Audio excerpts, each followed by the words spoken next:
Olá, seja bem-vindo ao nosso canal Psicologia Rosa e hoje nós vamos falar um pouquinho sobre a sombra da mãe narcisista e os impactos psicanalíticos na vida dos filhos. E como é que funciona isso? Nós vamos discutir um pouquinho aqui. Eu já vou pedir a você, se você ainda não se inscreveu no nosso canal, se inscreva, e se você já está inscrito, curta e compartilhe para que o YouTube entenda que esse vídeo é relevante para muitas outras pessoas que se interessem pelo tema, um tema tão atual. Muito bem, Freud fala desse narcisismo primário e o secundário, né? O ego ideal, o que é que eu preciso desenvolver ali desde a criança para identificar com quem eu identifico. E essa projeção, a projeção, na realidade, ela nos leva à compulsão de repetição. Outros autores já falam ali do estágio do espelho, onde eu me vejo, onde eu vou começar com Lacan, né? Que fala ali onde eu vou me ver, que na verdade eu não sou a pessoa mais importante do mundo, mas a hora que eu me vejo no espelho, eu vejo o ideal. A criança vê o ideal, a pessoa ideal.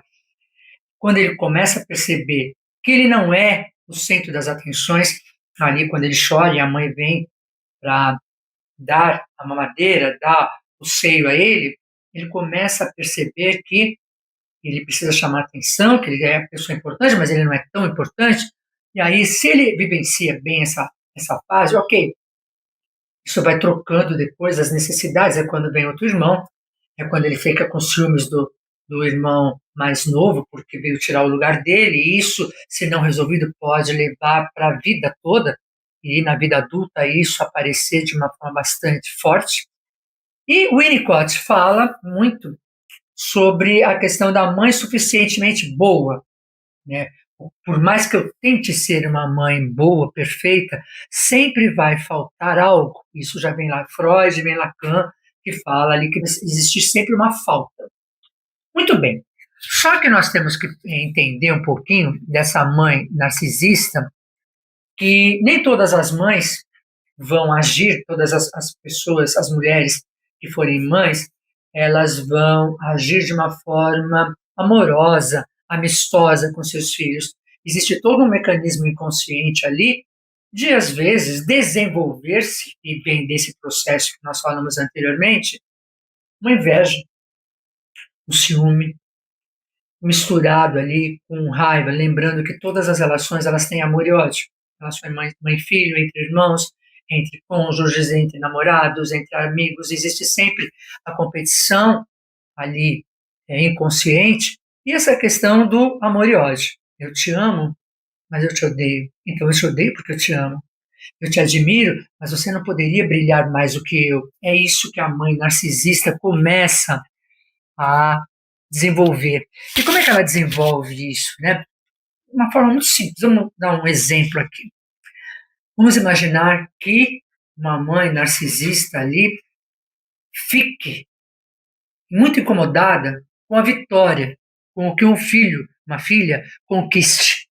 Ela não vai elogiar, ela não vai admitir que foi uma vitória desse filho, dessa filha. Ela vai minimizar. Ah, é? Que bom, né? Seu irmão também conseguiu, fulano também consegue. E não dá o devido valor.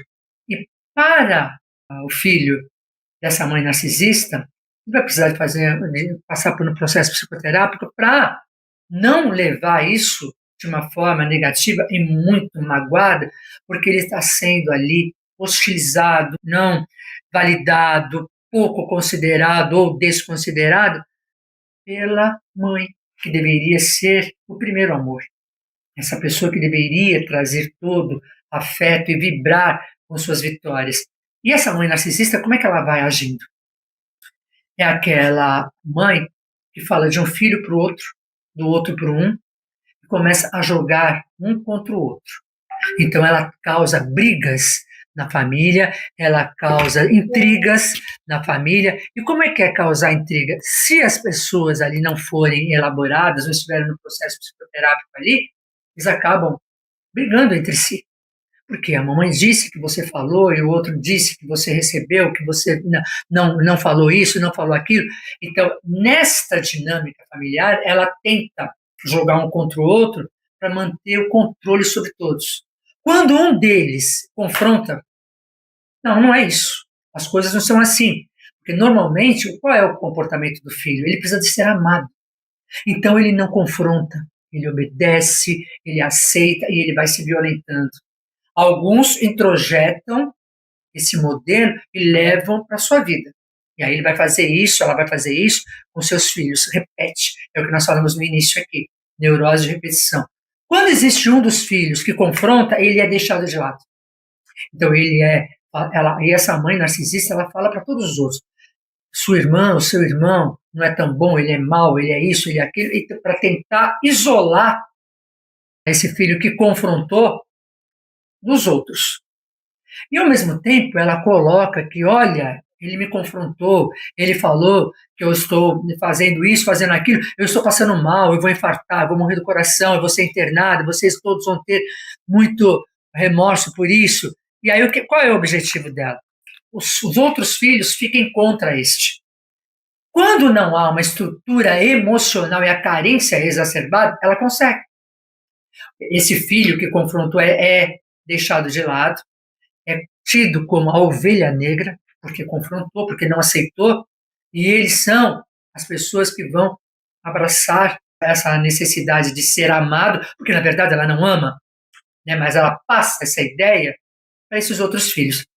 E na dinâmica familiar, ela vai passando a falta de empatia. Então, o que acontece? A ausência da empatia, ela pode reverberar entre os irmãos, porque eles vão copiar esse modelo. A mãe não tem empatia nenhuma com os filhos, por que é que eu vou ter? Então, o modelo que eu sei de amar é esse que minha mãe está ensinando, de não ter empatia pelo meu irmão, pelo outro, porque minha mãe não tinha comigo, não tinha com eles. Então, acontece ali uma manipulação, essa mãe vai manipular, existe a competição com o filho, se a filha, e é muito comum, né, a gente recebe muito em consultório, a minha mãe não aceita os meus amigos. Minha mãe tenta seduzir o meu namorado, os meus amigos. Minha mãe quer usar as mesmas roupas que eu. Minha mãe quer fazer o cabelo como o meu. Então, essa competição que existe aí é de uma família inconsciente, mas acaba sendo patológica dessa mãe, que deve desenvolver um sofrimento psíquico muito grande por não aceitar que é o momento da filha, que é o momento do filho, que as conquistas desse filho devem ser, sim, vistas como um passo a mais. Ela não vê. Se não for eu, não pode ser ninguém. Por que que fulano tem que ser feliz com o meu filho? Então ela vai para as noras também. Nenhuma nora serve. Nenhuma mulher presta. Por quê? Porque ela é a única mulher possível de ser vista, amada, e a mulher da vida dos filhos dela, do filho dela, é ela. Então, essa coisa narcisista, que acaba sendo doentia, ela não é apenas vaidade, mas é uma estrutura psíquica onde o filho é visto como uma extensão do ego dela.